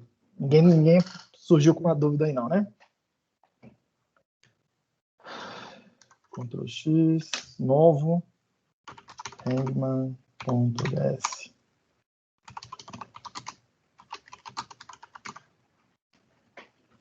Tá pequeno, né? Aumenta aqui. Vamos programar. Eu vou fazer vou fazendo meio que do zero aqui para vocês, tá? Eu quero programar um joguinho da forca, tá? Que eu acho que é um exemplo com uma razoável complexidade. E aí a gente segue uma estratégia para solucionar o problema, tá? Eu vou compilar ele aqui, uma versão que eu já deixei pronta, mas eu vou fazendo com vocês aqui, meio que online programming, assim, né? Tem meu exemplo 3 aqui, para vocês sentirem onde é que eu quero chegar, tá? Exemplo 03. Repare, eu quero que ele, comecei o programa, eu quero que alguém vá lá, digite uma palavra. Eu digitei aqui uma palavra, eu ainda não apertei o Enter, mas eu digitei os caracteres. Repare que ele não printou na tela os caracteres, tá? Na hora que eu dei o Enter, ele marcou lá com um asteriscozinho os caracteres, como se fosse digitar uma senha no computador, né? Tá? Que ele esconde os caracteres de você, tá? Talvez eu pudesse ter feito um negócio um pouquinho mais bonitinho, né? Que fosse printando os asteriscos à medida que eu fosse digitando as letras, mas eu achei que isso aqui estava razoável, já tem um nível de complexidade suficiente. E aí a ideia é que tem um segundo jogador que vai ficar tentando adivinhar a palavra, tá? E a ideia é simples. Eu dou para ele uma string, sei lá, vou falar, cara, tem a letra A, tá? E aí ele diz para mim lá, ó, ele printou lá, ó, não tem o A em lugar nenhum, é o que aquelas linhas querem dizer, tá? Opa, tem a letra E? Não tem. Tem a letra I? Opa, tem a letra I naquela posição ali, tá? E eu já sei que são quatro letras a minha palavra, certo? Porque tem os 4 asteriscozinhos aqui. Opa, beleza, encontrei uma letra. E aí, assim o jogo segue, tá? Eu não botei um número máximo de tentativas, mas seria uma coisa interessante de tentar fazer depois, tá? Quando você acertar a palavra, você acertou, e aí termina o jogo. É isso que eu estou tentando alcançar, tudo bem, gente? Então, vamos fazendo aqui. A minha main, a única coisa que ela vai chamar é uma função que eu vou definir aqui, tá? Que eu vou chamar de hangman, tá? Eu costumo fazer bastante isso. Eu programa a coisa toda sem chamar main, e aí lá no último, no top level, eu crio uma função só para a main poder chamar ela. Meio que chamar, né? Para fazer esse igual aí e a coisa começar do jeito certo. Tá? Eu pessoalmente não gosto desse nome main, mas enfim, convenções, né? Então o que esse hangman tem que fazer? Essa função, né? Ela vai ser um I/O de nada, senão não podia fazer a main com ela, não ia dar certo, tá? E aí eu quero que aconteça o seguinte. Então vamos lá. Primeira coisa que eu quero que aconteça é botar uma string lá na tela. Como é que era a string? Pense em uma palavra. Foi a string que eu usei, tá? Pense em uma palavra. Depois disso, eu quero pegar uma palavra, certo? E aí eu vou capturar uma palavra e vou guardar nessa variável aí, nesse nome word, tá? Pode pensar até numa variável mesmo. Só que repare, eu não quero usar aquele getLine que eu estava usando antes, porque aquele getLine ele mostra os caracteres que eu estou digitando, tá? Então, eu vou usar uma função que chama sGetLine, que não existe, tá? Eu preciso escrever ela, tá? Mas eu, pessoalmente, faço bastante esse tipo de coisa. Eu vou falando, cara, eu vou usar uma função que tem esse nome aí, e eu guardo, de alguma forma aqui, falando, cara, eu preciso programar esse sGetLine aí, tá? E é bem comum eu escrever um comentário assim, falando o que essa coisa tem que fazer, tá? Inclusive o tipo, aí a coisa toda, tá? Mas como eu estou narrando aqui para vocês, vou só tocar a ficha. Mas repare, eu preciso programar, eu preciso implementar essa função sGetLine, que faz isso, tá? Que vai lendo, que lê uma linha sem ficar mostrando os caracteres na tela, e quando terminar, ela printa aqueles asteriscozinhos lá para mim, tá? E o resultado dela tem que ser uma string, né? Para eu poder ter a string para trabalhar, tá? Depois disso, eu quero printar na tela lá a segunda mensagem. Agora tente adivinhar a palavra. Agora tente adivinhar a palavra. E aí o jogo começa, tá? Então vou dizer que o jogo começa usando essa palavra aí. Eu vou passar essa palavra, que é a palavra que tem que ser adivinhada, e jogo, play, tá? Então repare, preciso definir essa função play, tá? Que vai implementar a lógica do jogo, do joguinho ali, depois que ele começa, beleza? Se eu tentar compilar isso aqui dessa forma, o compilador vai reclamar que não sabe o que é getLine, não sabe o que é play, tá, gente? É batata, tá? Algo bastante comum é você ir carregando isso aqui no interpretador e ficar usando o interpretador para te ajudar, tá? Que eu já vou fazer mais diretão, porque senão vou gastar todo o tempo da aula rodando coisa no interpretador. Beleza, eu preciso programar o getLine, tá? O tipo dela vai ser um I/O para string, ela vai executar efeitos e no final ela tem que me produzir um string, tá? Quais efeitos que ela tem que me produzir? Eu quero que ela vá lendo os caracteres que eu estou digitando, sem jogar eles de volta na tela. Terminou isso, eu quero que ele printe as estrelinhas com o número de caracteres que tem a frase, que é a palavra que eu digitei, e retorne para mim finalize isso produzindo a string que eu estou precisando, tá? Então vamos fazer getLine. É I/O, certo? Então posso fazer usar a mônada do I/O para ir compondo coisas pequenas para fazer as coisas maiores, tá? Então vamos lá. Eu vou fazer o seguinte, tá? X é um get sh. Esse get sh vai ser uma função parecida com aquele get char, tá? Só que eu vou adaptar aquele get char, vou fazer alguma coisa naquele get char para ele não ficar printando os caracteres na tela à medida que eu vou escrever nos caracteres, tá? Automaticamente, eu estou meio que condenado a produzir uma outra função get sh, tá? Que vai pegando caracteres do teclado e vai guardando eles e não printa na tela, tá? Já mostro como é que faz isso. Mas vou supor que eu tenho essa função aí. Vou ler um caractere e vou guardar nessa variável x, tá? Se o meu x for o caractere de nova linha, tá? Que é terminei de digitar a palavra, aperto Enter, ele vai me dar esse caractere aí. Então, continuando o bloco, tá? Put char x, certo? Perdão. Put char x.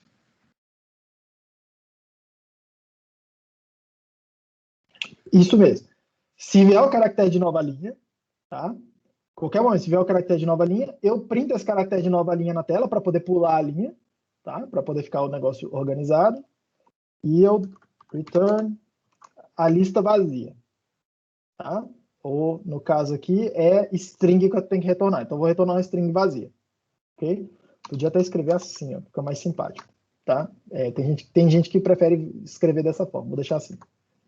Else se o caractere que eu digitei ali, tá? Aquele X, não for o caractere de nova linha, eu preciso escrever o asterisco na tela.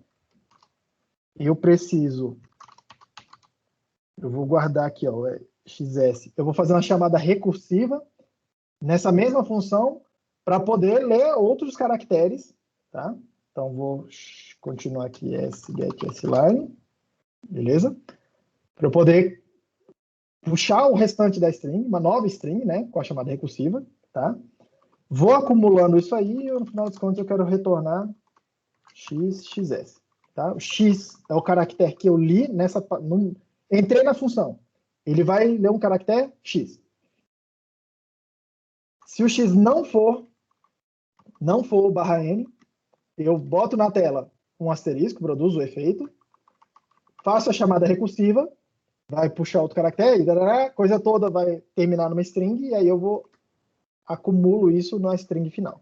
Tá? O x é o cabeça, é o primeiro caractere que eu li, o xs é o que veio da parte recursiva. Até aí, tudo bem, gente? Eu acho que não tem nada errado aí até agora, por enquanto. E aí, tudo bem? Beleza. Sim, tá concordando. Então, eu preciso fazer aquele get SH, tá? Então, vamos lá. Get SH não, CH, né? Isso aqui é um IO char, tá? Ele vai ler só um char, né? Get SH. Já que é IO, vou fazer dentro do bloco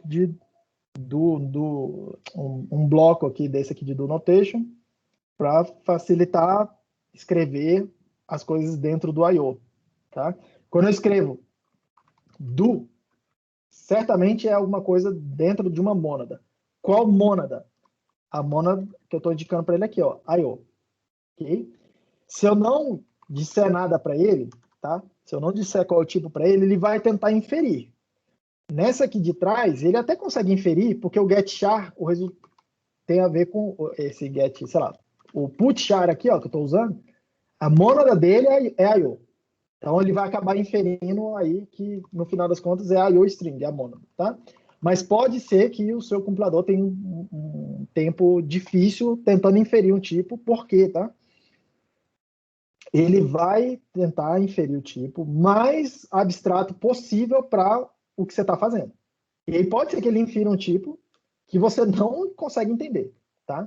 Eu, pessoalmente, eu vou programando, e eu faço bastante isso. Eu programo sem a assinatura, eu boto a assinatura, se eu já souber o que esperar, e vou programando, porque aí ele vai me guiando lá se eu estou errando e se eu estou acertando. Quando eu não sei bem qual é o tipo que eu quero fazer, tá? Eu boto um tipo, deixo comentado, e eu vou fazendo até o negócio meio que parar de reclamar, rodo alguns casos de teste pequenininhos para ver se está acontecendo. E aí eu peço lá no interpretador para ele tipar para mim, e aí eu venho aqui, descomento, e aí eu vou especializando o meu tipo, tá? O tipo super abstrato que ele der para mim, ok? Também é uma estratégia, eu uso bastante, mas realmente é interessante você ter uma especificação. Então vamos lá. Tem uma função da biblioteca básica, e aí agora não tem muito, a partir de hoje não tem muito como fugir de abrir a documentação e sair vendo o que tem naqueles módulos, que ele realmente gastar algum tempo e ler o prelúdio, o base, no prelúdio, no base, tá? O pacote básico. Tem uma tonelada de módulos, todos os que têm a ver com I/O têm o nome alguma coisa .io, tá? Todos esses aí têm alguma coisa a ver com I/O, então tem muita coisa lá. Tem uma função num módulo desses aí, num módulo especificamente que chama system.io, tá? Eu vou importar direto aqui, depois eu mostro para vocês uma coisa que eu costumo fazer, tem muita gente que não faz, tá? Mas tem uma função lá dentro que chama h7echo, tá? Deixa eu abrir o interpretador aqui. h7echo. Import system.io h7echo, tá? Ele recebe uma coisa que é um handle. Lá na documentação do módulo tá dizendo como é que você abre handles, como é que cria esses handles. E já tem alguns handles abertos para você quando o seu programa roda. Ele recebe um bool e produz um efeito. Quando você lê na documentação, ele vai setar no seu terminal, ou nesse handle aí, se é para fazer, tipo assim, você passar um caractere para ele, e se é para ele printar no handle aí, tá? No terminal, no meu caso aqui, se é para ele printar ou não. É o bool aí, é verdadeiro ou falso, tá? Tem vários handles de lá definidos lá, tem um que chama stdin. stdin? stdin, tá? É um handle, tá vendo? Que é a entrada padrão, tá? E tem um outro lá, que eu vou usar aqui também, que é o stdout, tá? Que é a saída padrão, é onde ele está escrevendo as telas. O stdin, por padrão, é o teclado. O stdout, se você não fizer nada, é a janela do terminal, tá? Então, o que eu vou fazer aqui? 7echo stdin falso. Vou falar para ele, não é para ficar fazendo esse eco das coisas que eu entregar pelo teclado. Aí eu vou lá, uso o meu getChar normal, que eu já tinha antes, que lê um caractere. Professor, Sim. não era para ser stdout ali, não? Não, é stdin.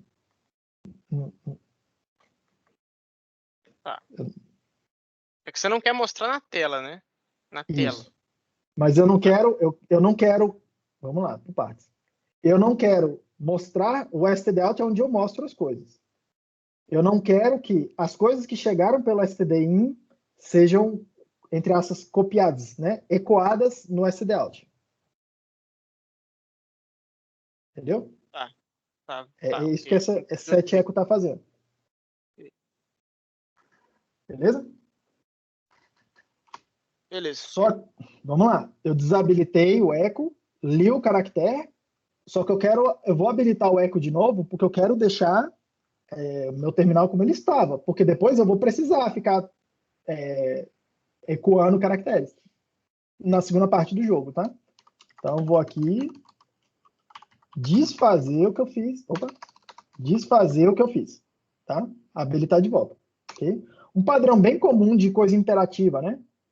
Desliga alguma coisa, produz o efeito, liga alguma coisa de volta, tá? Padrão bastante comum. Estamos usando a mônada para poder sequenciar esses efeitos, tá? Cuidado que isso aqui não é programação imperativa, tá? Mas fica com um feeling de programação imperativa. Mas isso aí é uma grande função zona pura que a gente está montando com aquele bind lá, que é composição de funções. Ok? Seguindo, return x, para poder produzir meu char e ir embora, tá? Então, espero que eu não tenha errado nada. Meu getChar está pronto. Preciso fazer essa função play. Essa função play é uma coisa que recebe um string e produz o I/O com nada, porque é o jogo, tá? Na hora que o jogo terminar, não produz mais nada. Então, play, word, vai ser. É I/O que eu tenho que produzir, vou usar o do notation. Então, vamos lá. Put, string. Eu vou printar esse caractere aqui, que lembra lá no joguinho, o meu terminal. O meu terminal fica assim, ó, tipo, me dá aqui alguma palavra. É A, tem A, não tem. Tem Q, não tem. E ele bota um promptzinho bonitinho para mim. Fica esperando você digitar alguma coisa. Então, estou botando prompt lá na tela, printando lá o prompt, tá? Aí, o que eu preciso fazer agora? Eu preciso ler uma palavra, preciso ler o input do jogador, tá? Preciso ler o input do jogador e para poder fazer alguma coisa com isso. Para poder decidir se ele acertou ou se ele errou, né? Então, vou guardar aqui o input do jogador, usando o getLine. Vou pegar a linha que ele digitar, vou guardar nesse guess, é um string, esse guess. Se guess for a palavra que eu estou procurando, tá? Que é a palavra que eu recebi lá de fora, que é a palavra secreta, né? Se isso aqui acontecer, o jogo terminou. Put, string L, você acertou. Parabéns. Ok? É o efeito que eu quero produzir. Se não... vamos lá. Coisa interessante, antes até de eu ir para frente. Por que aqui eu não usei do depois do then e aqui eu usei? Tá? Olha lá. Aqui eu usei do depois do then, no if then, e aqui embaixo eu não usei. Tá? Que é mais de uma coisa, os outros. Exato. Porque aqui, ó, o resultado do then e o resultado do else tem que ser o tipo que encaixaria no lugar do if ali, ó, desse bloco todo, if else. Tá? Aqui é só uma linha. Então, o resultado, isso aqui já é o resultado dessa expressão. Aqui atrás, não. Aqui atrás eu precisava fazer mais coisas, né? Precisava fazer, ó, combinar efeitos, tá? Então, usei um bloquinho do para combinar dois efeitos. Para quê? Para ter um outro I/O. Um I/O que faz o putchar e que faz o return. Aqui embaixo, eu fiz um do para combinar três efeitos. O putchar, escrever na tela, pegar uma linha, tá? E return. Tipo, produzir um resultado dentro da mônada. Tudo isso aqui, que está marcado aí, é um I/O de alguma coisa. É uma expressão que produz um I/O. Tá? Então, muita atenção para isso, tá, gente? Não precisa do do aqui, como se você botar o do aqui, eu acho que ele vai reclamar, tá? Se só tiver uma linha. É um chute meu, tá? Seguindo. Se não terminou o jogo, então preciso fazer outras coisas, tá? Put string ln. Eu vou printar na tela, repara lá, eu vou escrever na tela os caracteres, onde eles estão na posição certa, e os caracteres na string secreta que estão errados ainda, vou botar um tracinho, ok? Eu vou chamar uma função, eu vou criar uma função aqui, match, que é para poder verificar isso, tá? Eu vou passar para ela a palavra secreta e o meu chute, beleza? Nesse momento aqui, eu me obriguei a fazer uma função match, que é a função pura, tá? Que é string para string, para string, tá? Uma função pura, purinha. Blá, blá, blá. Supondo que eu tenha isso, tá? Eu printo lá na tela a coisa, né? Ah, você acertou esses caracteres aqui, esses aqui ainda estão faltando. E aí, o que eu faço? Chamo recursivamente o jogo de novo para poder rodar a lógica de novo do jogo. Agora eu estou jogando, tá? Repare que essa chamada recursiva aqui, ó, vira para mim um loop, meio que um loop infinito. Quando que eu saio do loop? Quando essa condição aqui for verdadeira. Quando isso aqui acontecer, né? Tá? Então eu fico no loop infinito, fazendo uma recursão infinita, inclusive, que vários de vocês aprenderam no curso básico de programação. Não, cuidado com recursão, porque você pode fazer uma recursão que não tem um caso base infinito. É exatamente isso que a gente está fazendo aqui, tá? Um while true, por exemplo. Equivalente disso, tá? Recursão infinita, só que usando recursão. Eu não tenho for, não tenho while na minha linguagem. Recursão que não, entre aspas, não tem um caso base, tá? Mas tem um caso aqui que me permite sair. Beleza? Ó, quando eu executo esse then aqui, não tem chamada recursiva. Então, quando eu entro nesse branch aqui, pum, ele sai termina a recursão. E ainda assim, o jogo não fica lentão, tá? Eu tô jogando aqui, ó, eu posso ficar um tempão aqui jogando, aqui, e vocês em algum momento aprenderam que ficar fazendo recursão dentro de recursão, e ficar um montão de tempo na recursão, cada vez que eu chamo aqui, ó, uma chamada recursiva que acontece. Vocês aprenderam que eventualmente seu programa vai ficar lento e sua memória vai estourar. Vocês aprenderam isso, tá? E eu estou rodando a parada e nem sinal de que está ficando lento ou que está coisando, tá? Ou que está quebrando a memória, tá? Ah, professor, mas está meio que escondido isso, que você não está vendo aí um contador de memória. Eu não estou vendo. Depois eu vou mostrar para vocês como é que executa o profiler, tá? Como é que executa o profiler, para você ver isso acontecendo. A gente vai melhorar isso. Mas recursão em Haskell é bastante seguro, desde que você consiga expressar o seu programa, expressar essa recursão de algumas formas razoavelmente, não muito específicas. Ele é bem esperto na hora de otimizar, tá?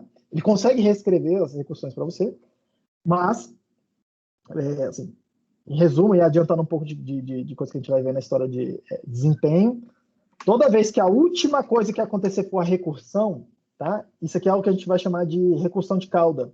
A última coisa que acontece na expressão, a última coisa que precisa ser verificada é a recursão. E a recursão, ela não precisa voltar aqui, porque eu não guardo o resultado dessa recursão para nada. Eu não preciso ir indo para dentro das chamadas recursivas e depois voltar, acumulando alguma coisa, tá? Repara, nesse caso, eu só faço chamada recursiva e eu não vou voltar mais. Tipo, o seu compilador ele vai transformar essa recursão em iteração. Ele vai fazer um for lá dentro para você, tá? É muito inteligente isso aqui.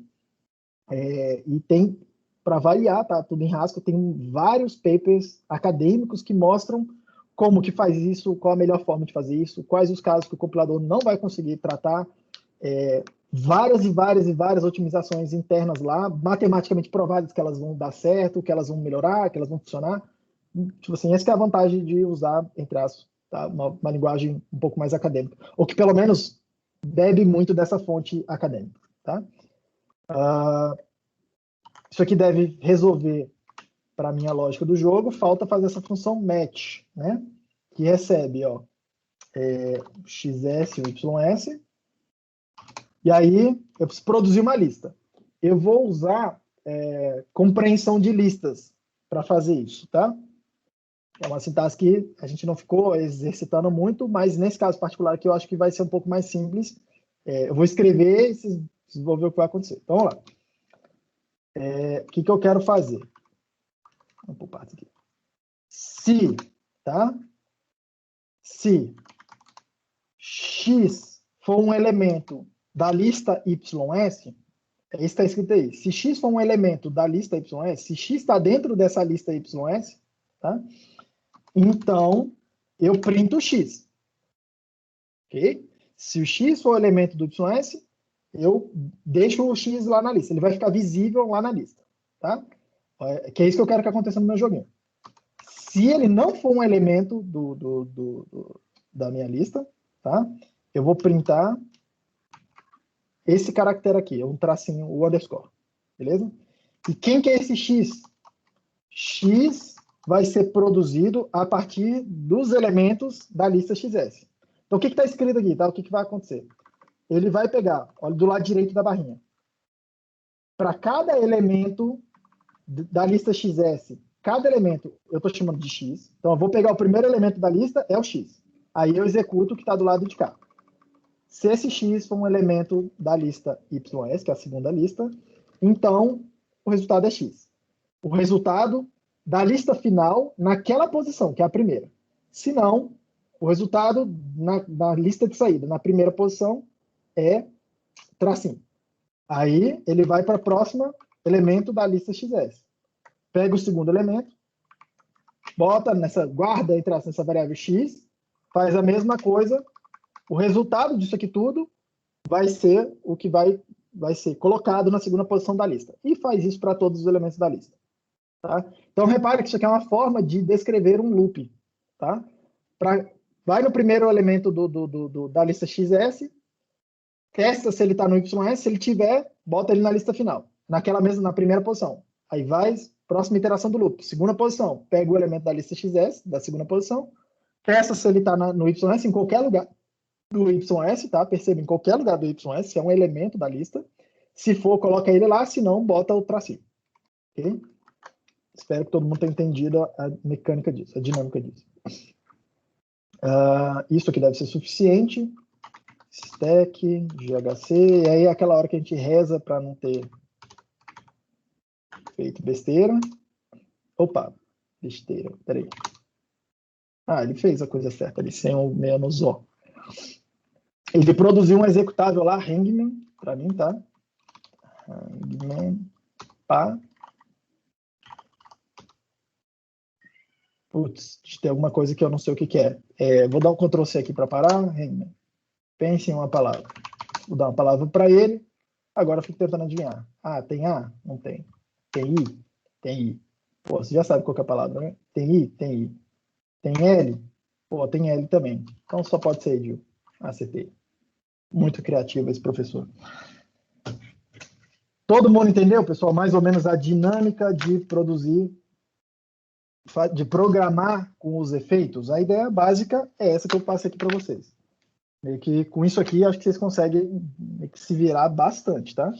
Essa coisa de I/O e tal, dá para entender, dá para seguir isso aqui como exemplo, dá para fazer muita coisa já com o que eu mostrei aqui.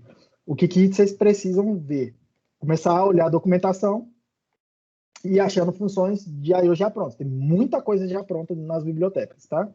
O melhor amigo de vocês é o Hacked, né? A gente vai lá no Hacked, abre o Base, que é o pacote básico. Deixa eu até mostrar isso. Deixa eu ficar só falando. Não sei por que eu estou só falando. Vocês vão estar programando aqui durante a reunião, tá? Durante a outra reunião que eu estava. Eu já deixo ele sempre aberto aqui na minha máquina. Hacked.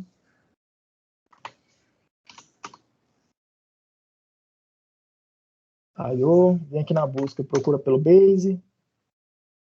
Primeiro cara. E aí tem uma tonelada de módulos, tá? Aquele que eu mostrei para vocês lá é o system.io, tá?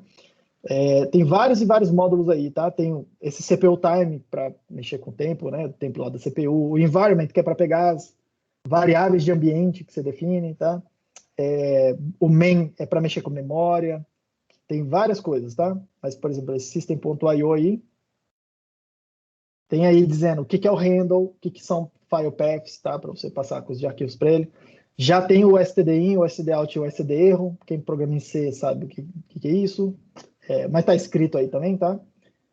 Tem várias funções aí, ó. Abrir arquivos, fechar arquivos, ler arquivo, ler não sei o que, append file, travar, file locking, né? Travar arquivos, tá? Buffering operations, tá? Teve no meu caso que eu precisei fazer um detalhezinho de buffering aqui que eu não mostrei para vocês, para ficar melhor o exemplo. Tem um bugzinho aí que vocês não notaram, tá? Mas enfim, também não é nada muito grave. E a função que eu estava usando lá é o... Como é que era o nome mesmo? H7 echo, tá aqui, ó, tá? Set the echo status of the handle connected to a terminal. Nem sempre os pacotes de vocês vão dar boas descrições, tá? Mas, enfim, tem que ir tentando e vendo o que fazer. Tem alguns pacotes que são muito úteis. Eu botei ontem para vocês um link de um cara no GitHub, meio que um documento, um post, um blog post lá do cara, listando, um cara fazendo meio que um compilado de várias bibliotecas e meio que classificando elas em bibliotecas úteis, tá? Algumas bem interessantes, que eu acho que vocês vão usar meio que inevitavelmente, tá? ByteString, que é para lidar com dados binários. ByteString, tá? Aí, por exemplo, coisas do tipo, tá? Sei lá, vou pegar esse módulo aqui específico. Tem funções de I/O aqui dentro também. Cadê os read file? I/O with byte strings. Então, por exemplo, ó, tem getLine que vai lá e pega uma linha, só que em vez de construir uma string, para mim constrói essa outra estrutura que chama byte string, tá? É uma string de bytes, literalmente. Mesma coisa para abrir arquivos, aqui, ó, abrir arquivos, escrever em arquivos, só que agora você está escrevendo dados binários, você não está escrevendo chars, aquela coisa Unicode lá, tá? Tem uma biblioteca que chama Text, excelente também. Chama Text, tá? Que é, entre aspas, estruturas, essa estrutura aí, text, cadê a bicha? Essa estrutura aqui, ó, data.text tipo, é para substituir as strings, tá? Porque a string é uma lista de caracteres, e eu mostrei para vocês que no passado a gente comentei que listas em Haskell são listas ligadas, né? Listas encadeadas, tá? É uma estrutura razoavelmente ineficiente para ficar lidando com string de texto, tá? Às vezes você quer percorrer a lista inteira fazendo alguma coisa. Esse data.text que ele faz embaixo dos panos, ele constrói um array contíguo na memória e bota a tua string lá dentro. É muito mais rápido fazer as coisas com isso, tá? E esse cara aqui já considera caracteres Unicode, ele faz toda por baixo dos panos para você, tá? Aqui também tem funções de I/O, né? Cadê? Em algum lugar aqui tem a interface. Em algum lugar aí, cara. Quem sabe faz ao vivo, né? data.text.io, tá? Então, tem operações aí, ó. Mesmas operações, tá? Abrir arquivos, você passa para ele o caminho do arquivo, ele te produz um I/O e um text dentro do arquivo, o conteúdo do arquivo, tá? Nessa estrutura text. Write file, por aí vai, ok? Então, em vários lugares vocês vão ver funções de I/O, tá? Pessoas que foram lá estender funções de I/O. É bem comum, tá? E aí, para usar elas, tá? Combinar elas, mesma lógica disso que a gente viu aqui agora. Tudo bem, gente? Alguma dúvida? Eu acho que foi, assim, acho que eu tenho que construir esse exemplo aqui, que tem uma complexidade razoável, mas eu acho que ela mostra, assim, uma forma razoavelmente prática de como é que você programa com esses efeitos, especial o I/O. Uma coisa que esse exemplo não conta para vocês, tá?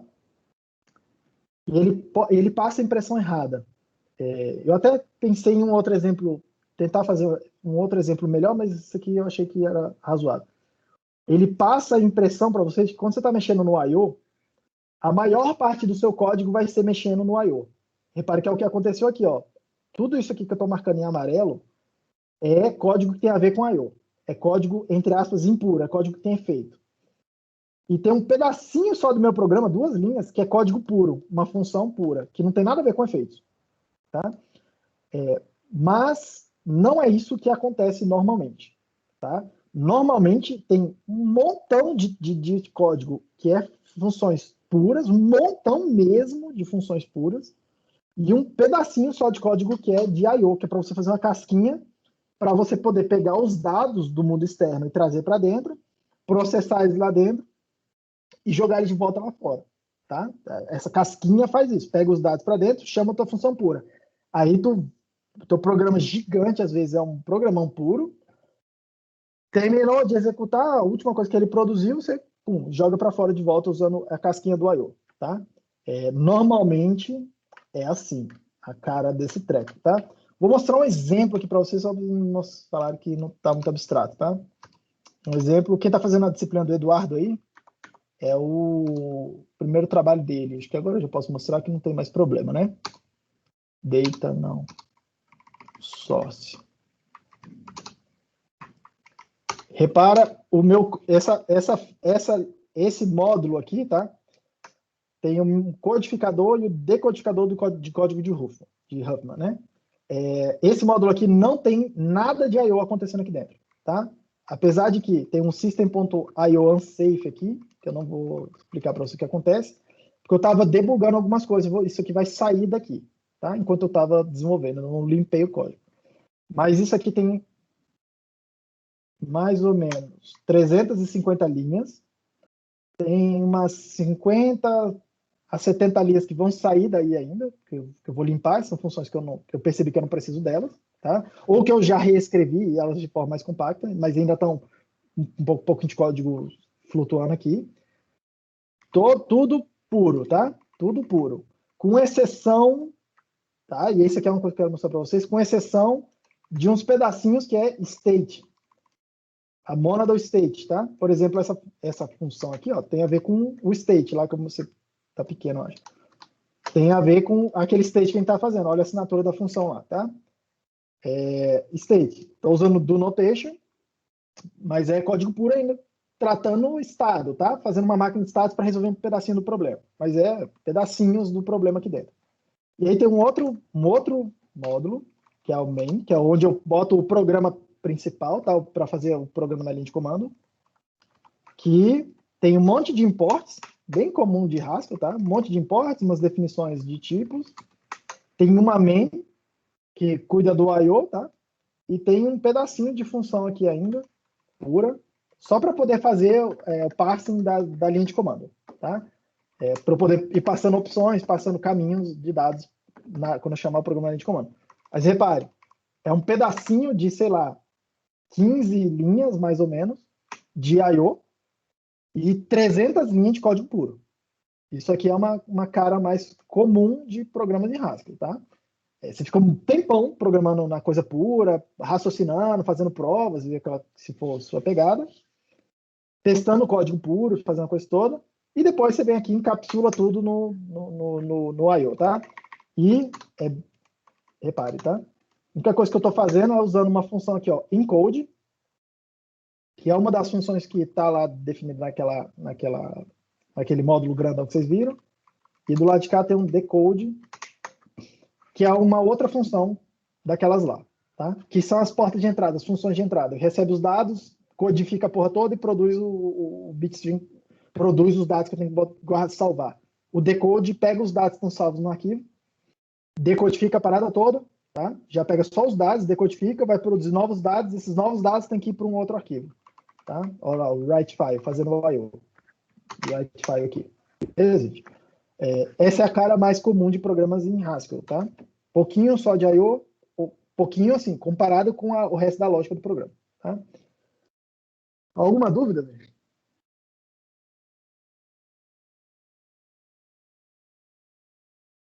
Por que eu tô congelado? Vocês estão me ouvindo? Ouvindo Ouvindo sim. estamos, Ah, mas tá. Sim, só dá a câmera congela de vez em quando. Não sei porque eu congelei, não, mas tudo bem. Se vocês ouviram o que eu falei, tá ótimo. Ninguém tem dúvida, nem nada? Aparentemente não.